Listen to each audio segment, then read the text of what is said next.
Hi everyone, my name is Cedrick J. Garcia, Ced for short as in CEND, which stands for Create, Educate, and Discover. So basically, these three words kind of like summarize or describe my life as an artist and a human being as well.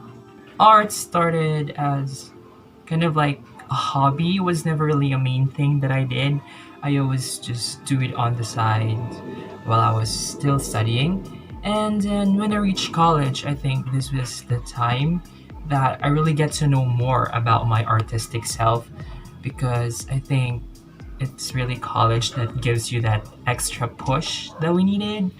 I joined an art organization. It was called PNU Textura or Tagpuan ng Edukasyon, Sining at Kultura. So basically this is where I kind of like developed my love for art.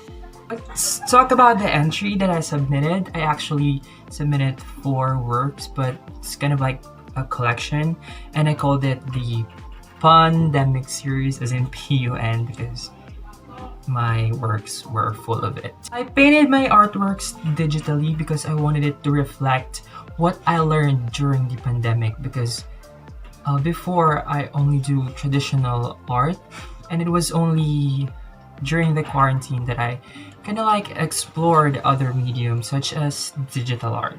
And thus, I made myself learn how to do digital art, and it really is a skill that I developed during the quarantine.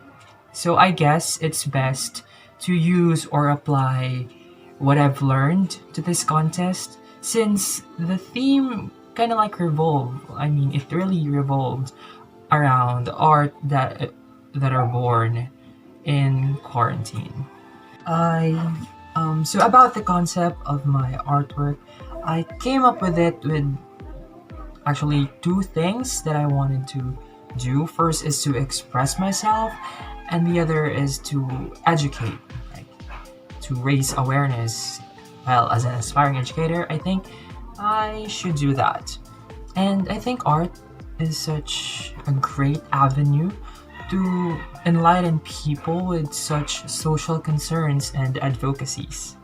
The messages that I want to tell people with regards to my art is that the first 2, the how art you and the pain thing, falls under the expression part, where I'd like to express what I felt or what I'm still feeling during this pandemic. How art you is about how art saved me or how art helped me cope with this crisis. And with the pain thing, I used the mask, the face mask, as a symbolism of pain itself, and it was worn by 4 people, meaning there are many people, there are a lot of people wearing the masks, or ergo wearing the pain, and that as long as we wear these masks, we are still in pain. But the fact that you are not alone, hashtag you are not alone, kind of like lessens the pain, knowing that we're experiencing this together. Not being ignored is not flattering, aka flattening, is kind of like to tell people how our country struggles to really flatten the curve when it comes to the COVID-19 cases. And I wanted to tell that we should really pay attention into solving this medical crisis. And the other one is the earnings before learnings is actually a side effect of the pandemic, but more on the education sector. As an educator, I have I strongly advocate for education because with our situation right now, I can sense that we have to earn first before to learn. Education should be a right and not a privilege, but it seems like it's the other way around. We have to have money first and earn before we can actually learn. Although with the new normal, educational setting that we have to do online classes and things related to that. Really, we cannot deny the fact that not everyone can purchase gadgets or internet connection. That's why this painting is inspired by that. I draw inspiration mainly from my internal struggle, and aside from that, maybe the things I see in the news or things I see in social media. I wanted to create something that will resonate to not just me but also other people. And as your title says it, hashtag you are not alone.